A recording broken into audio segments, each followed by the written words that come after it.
इंग्रजी नवीन वर्ष 1 जानेवारी 2025 ला सुरू होणार आहे.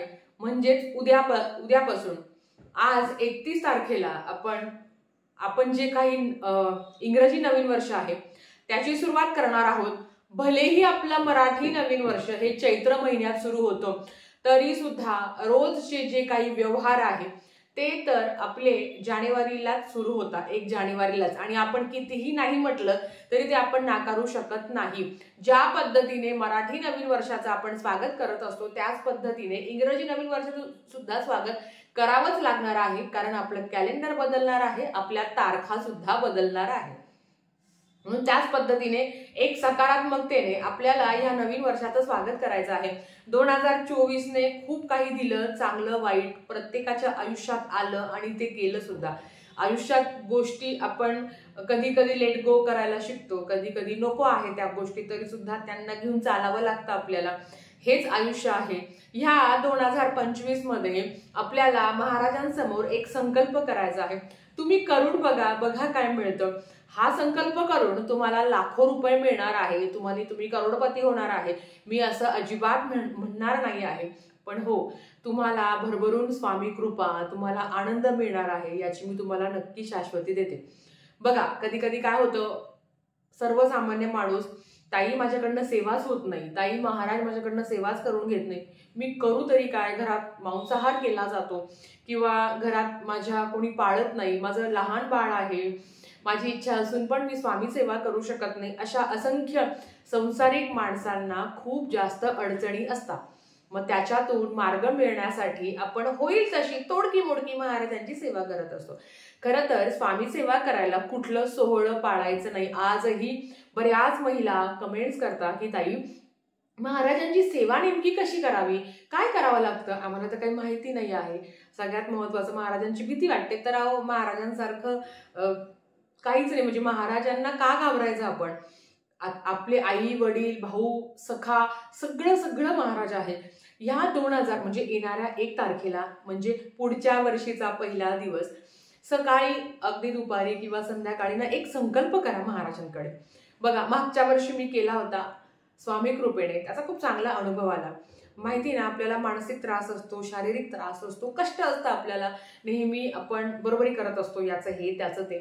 पण ना 2000 म्हणजे नवीन वर्षाला जेव्हा 2025 ला तुम्ही सुरुवात करा, पहिल्याच दिवशी महाराजांकडे संकल्प करा अगदी. आणि खरं सांगू, संकल्प प्रॉपर पद्धतीने करा. आता संकल्प कसा करायचा ते तुम्हाला थोडक्यात सांगते. उजव्या हातामध्ये पाणी घ्या, पाण्यामध्ये हळद कुंकू अक्षदा फूल घ्या आणि तुमचं गोत्र नाव घ्या. गोत्र कोणाला माहिती नसेल तर त्यांनी काश्यप गोत्र बोलावं. हे बोलून महाराजांकडे फक्त विनंती करा की ह्या 2025 मध्ये मी संकल्प करतो की दररोज एक माळ केल्याशिवाय मी झोपणार नाही, दररोज तुमचं नामस्मरण केल्याशिवाय मी झोपणार नाही, दररोज स्वामी चरित्राचा एक अध्याय वाचल्याशिवाय मी झोपणार नाही, असा संकल्प करा. तुम्हाला माहिती आहे, जेव्हा आपण संकल्प करतो, आता त्याच्यामध्ये अखंड हा शब्द वापरू नका. संकल्प करताना अखंड, कारण महिलांचं सुतक विटाळ मासिक धर्म असतो, कधी कधी अचानक गावाला जावं लागतं, सुख दुःख आपल्या आयुष्यात असतात, बऱ्याच जबाबदारी असतात. पण याच्यातून सुद्धा रोज संध्याकाळी महाराजांचं नामस्मरण केल्याशिवाय मी झोपणार नाही. आता काही मांसाहार करून नामस्मरण करू का, किंवा मांसाहार करण्याच्या आधी नामस्मरण करू का? ज्या वेळेस तुम्हाला खायची इच्छा असेल तर तुम्ही ते नावच घेऊ नका. सकाळी असो किंवा संध्याकाळी असो, त्या दिवशी नाहीच, म्हणजे तो विषयच काढायचा नाही. आता मी तरी सांगेल की 2025 ला असा सुद्धा संकल्प करा की महाराज मी मांसाहार करतो, मला तुमच्या चरणांजवळ तुम्ही स्थान दिलं आहे, तर मला याच्यातून बाहेर काढा, माझा मांसाहार बंद करा, असा सुद्धा तुम्ही संकल्प करा. आणि होता त्या गोष्टी घडता, अनुभव घेतलेला आहे म्हणून सांगते. त्याच्याच बरोबर जे आजारी आहे, ज्यांना अंडी खायला सांगितलं आहे, त्यांनी ज्या दिवशी तुम्ही ह्या गोष्टी खाणार आहेत त्या दिवशी तुम्ही सेवा नका करू. पण तुम्हाला सांगते, दररोज नित्य नियमाने 3 अध्याय आणि 11 माळी, त्या 11 माळीमध्ये आपल्या एक माळ आपल्या गुरूंसाठी असते, कुळदेवांसाठी असते, पितरांसाठी असते, काम क्रोध मद मोह मत्सर या सगळ्यांसाठी असते, आणि शेवटची माळ ती आपल्यासाठी असते. 11 माळी ज्यांना जप करणं शक्य होत नाही त्यांनी 1 माळ तरी जप करा. कुठलेच नियम अटी न पाळता दररोज 3 अध्यायाचं पण करा. 3 अध्यायाचं पठण करायला फक्त तुम्हाला 5 मिनिटाचा वेळ लागतो. एक एक पानाचा सुद्धा अध्याय नाही आहे तो, 5 मिनिटं लागतो तुम्हाला. असं जर तुम्ही सोशल मीडियावर आपण व्हॉट्सअप जरी आपण ओपन केलं तरी 5 मिनिटं कुठे जात आपल्याला समजत नाही. किंवा तुम्ही कुठलं पण सोशल मीडियाचं ऍप वापरत असाल आणि जर तुम्ही ते 5 मिनिटं बघा तुमचे कुठे जातात. ताई आम्हाला वेळच नाही असं म्हणणाऱ्यांनी ना आयुष्य या 24 तासातले किती मिनिटं आपण वेस्ट करतो ना ते तुम्ही बघा. लोकांची बरोबरी करणं, लोकांची निंदा नालस्ती करणं आणि लोकांचा विचार करणं याच्यापेक्षा महाराजांची सेवा केलेली लाखपट चांगली. आणि ती सेवा आयुष्यभर आपल्या सोबत असते. लक्षात घ्या, उद्यापासून मी माझं सांगते, लहान बाळ असल्यामुळे ना ह्या वर्षी हवी तशी माझ्याकडनं महाराजांनी सेवा करून घेतली नाही मी असं म्हणायला हरकत नाही. कारण बाळ असतं ते प्रत्येक वेळेस उठतं, काय कधी काय होईल माहिती नाही, ते इतकं अनप्रेडिक्टेबल असतं सगळ्या गोष्टी. पण महाराजांच्या कृपेने 2025 मध्ये ना एक तरी गुरुचरित्राचं पारायण करणार आहे.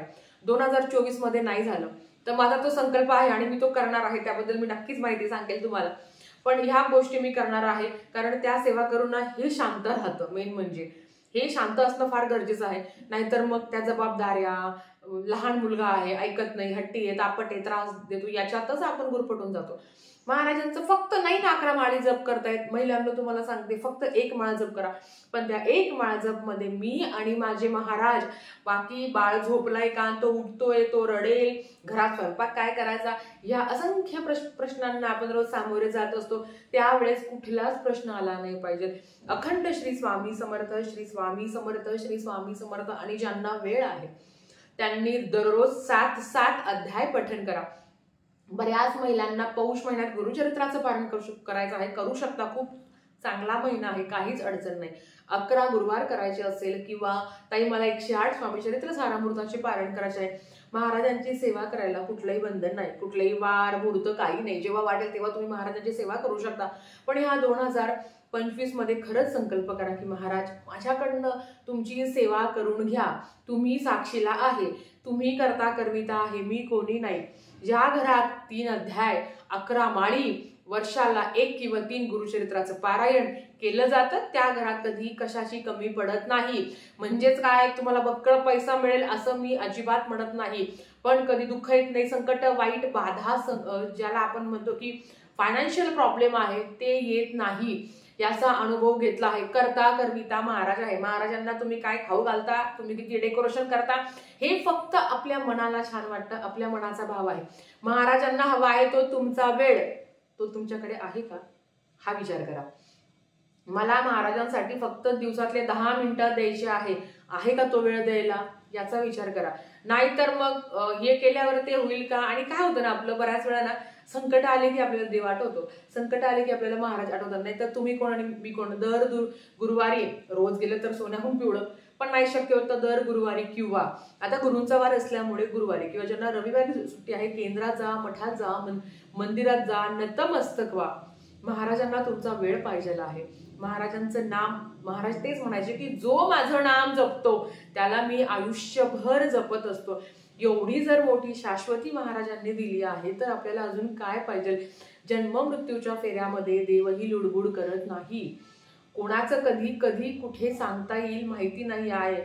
माझं आलं तर मलाही जावं लागेल, पण मग याचा अर्थ देव वाईट आहे का. नाही, तो पदोपदी आपल्या सोबत असतो. आलेली अडचण दुःख जरी खूप आले तरी महाराज तुम्ही माझ्या सोबत आहात ना, हीच एक आपल्या मनात इच्छा असते आणि महाराज सोबत आहे हे आपल्याला माहिती असतं. त्याच वाटचालीने आपण करतो, जो प्रामाणिकपणे कष्ट करत असतो, जो चांगल्या मार्गाने सत्कर्म करत असतो, त्याच्या पाठी देव आयुष्यभर असतो.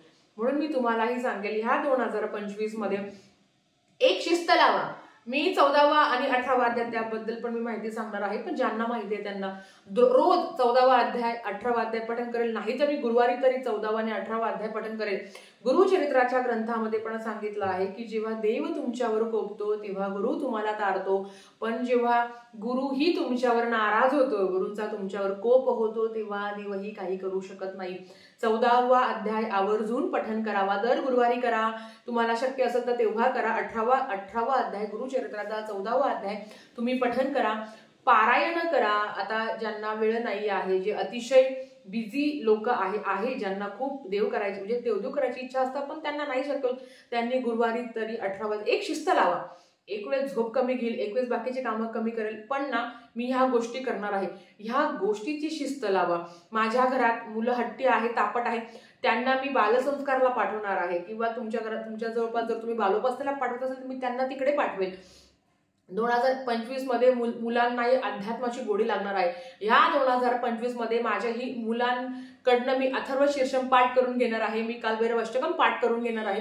अशी गोडी तुम्ही मुलांमध्ये, ती एक जिज्ञासा निर्माण होते. घरात रोज माझ्या विष्णू सहस्त्रनामाची सुरुवात मी करणार आहे.